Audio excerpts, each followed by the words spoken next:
Hi friends, welcome to எஸ்மா சமையல். இன்றைக்கி நம்மளோட சேனலில் நம்ம பார்க்க போகிற ரெசிபி என்னென்னு பார்த்தீங்கன்னா, சூப்பரான ஒரு உருளைக்கிழங்கு குருமா ரெசிபி தாங்க பார்க்க போகிறோம். இது இட்லி, தோசை, பூரி, சப்பாத்தின்னு மட்டும் இல்லாத ஒயிட் ரைஸுமே கூட ரொம்ப ஈஸியான ஒரு சைட் டிஷ்ஷாக இருக்கும். ரொம்பவே சூப்பராகவும் இருக்கும். இது வந்து எல்லாத்துக்குமே மேட்ச் ஆகக்கூடிய ஒரு ரெசிபி. இது வந்து நான்வெஜ் கூட கூட நம்ம சைட் டிஷ்ஷாக வச்சு சாப்பிட்லாம். அந்த அளவுக்கு டேஸ்ட்டான ரெசிபி. பேச்சுலர்ஸ் கூட செஞ்சு முடிச்சிடலாம். வாங்க எப்படி செய்யலான்னு பார்க்கலாம். முதல்ல குக்கர் வச்சுக்கலாம். குக்கரில் வந்து தேவையான அளவு எண்ணெய் விட்டுக்கோங்க. எண்ணெய் நல்லா காஞ்சதுக்கு அப்புறமா கொஞ்சமாக சோம்பு, ஒரு 3 பட்டை, ஒரு 2 துண்டு கிராம்பு எடுத்துக்கோங்க. 3யும் இது கூட சேர்த்துக்கோங்க. இது நல்லா பொரிஞ்சு வரட்டும். இது நல்லா பொரிஞ்சதுக்கப்புறமா மீடியம் சைஸில் 2 பெரிய வெங்காயம் எடுத்து வச்சுருக்கிறேன். அதையும் இது போல் கட் பண்ணிவிட்டு கூடவே ஒரு 4 கொத்து கருவேப்பிலை சேர்த்துக்கலாம். வெங்காயம் வந்து நல்லா மீடியம் ஃப்ளேம்லேயே வதங்கட்டும். வெங்காயம் வந்து நல்லா ஓரளவுக்கு ப்ரௌன் கலரில் வர வரைக்கும் வதங்கிட்டு இருக்கட்டும். அதுக்கப்புறமா நம்ம இது கூட மற்ற பொருட்களை சேர்த்துக்கலாம். இப்போ வெங்காயம் வந்து ஓரளவுக்கு வதங்கிறதுக்காக கொஞ்சமாக தூளுப்பு சேர்த்துட்டு இதை வந்து மீடியம் ஃப்ளேம்லேயே வச்சுருக்குறோம். இந்த கேப்பில் வந்து நம்ம ஒரு முடி தேங்காயை வந்து நல்லா அரைச்சிட்டு எடுத்துகிட்டு வந்துடலாம். தேங்காய் விழுதை வந்து நம்ம இது கூட சேர்த்துட்டு தேவையான அளவு நம்ம தண்ணி சேர்த்துக்கோங்க. இப்போ தேங்காய் விழுது மட்டும்தான் நம்ம சேர்த்துருக்குறோம். இப்போ இது கூட தான் மற்ற பொருட்கள் சேர்த்த போகிறோம்.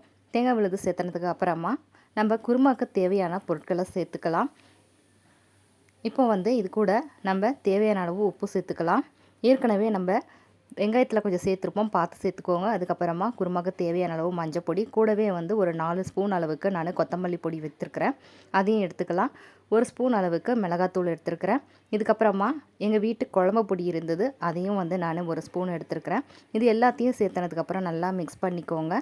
உங்களுக்கு எந்த அளவுக்கு கெட்டி இல்லாமல் இருக்கணுமோ அந்தளவுக்கு பார்த்துட்டு நல்லா மிக்ஸ் பண்ணி விட்டுக்கோங்க. கெட்டிகள் இல்லாமல் மிக்ஸ் பண்ணதுக்கு அப்புறமா நமக்கு தேவையான அளவு தண்ணி விட்டுக்கலாம். அதாவது குருமா கன்சிஸ்டன்சியாக இருந்தாலும் சரி, குழம்பு கன்சிஸ்டன்சியாக இருந்தாலும் நீங்கள் எந்த கன்சிஸ்டன்சியில் விரும்புகிறீங்களோ அதுக்கு தகுந்த மாதிரி நம்ம தண்ணி விட்டுக்கலாம். இப்போது தேங்காய் அரைச்ச நம்ம மிக்ஸி ஜார்லேயே கொஞ்சம் தண்ணி சேர்த்துட்டு அதையும் இது கூட மிக்ஸ் பண்ணியிருக்கிறேன்.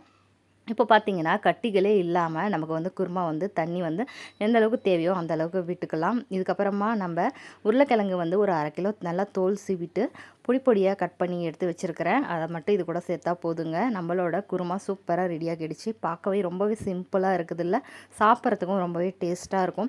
இப்போ வந்து பார்த்திங்கன்னா இந்த கேப்பில் நான் வந்து உருளைக்கிழங்கெல்லாம் வந்து கட் பண்ணி எடுத்துகிட்டு வந்துட்டேன்.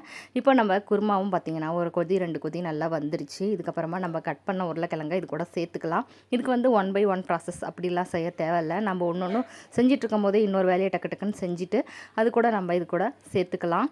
இப்போது நான் வெங்காயம் வதங்கும் போதே தேங்காயை வந்து விழுதாக அரைச்சிட்டு வந்துட்டேன். அதே போல் இது கொதிக்கிறதுக்குள்ளே நான் பார்த்திங்கன்னா உருளைக்கிழங்கை கட் பண்ணி எடுத்துகிட்டு வந்துட்டேன். அதுக்கப்புறமா ஒரு 3 விசில் விட்டதுக்கப்புறமா நமக்கு வந்து குருமா பார்த்திங்கன்னா நல்ல கிரேவி கன்சிஸ்டன்சிக்கு நல்ல எண்ணெய் தெளிஞ்சு கிழங்கும் நல்லா சூப்பராக வெந்து வந்துருச்சு.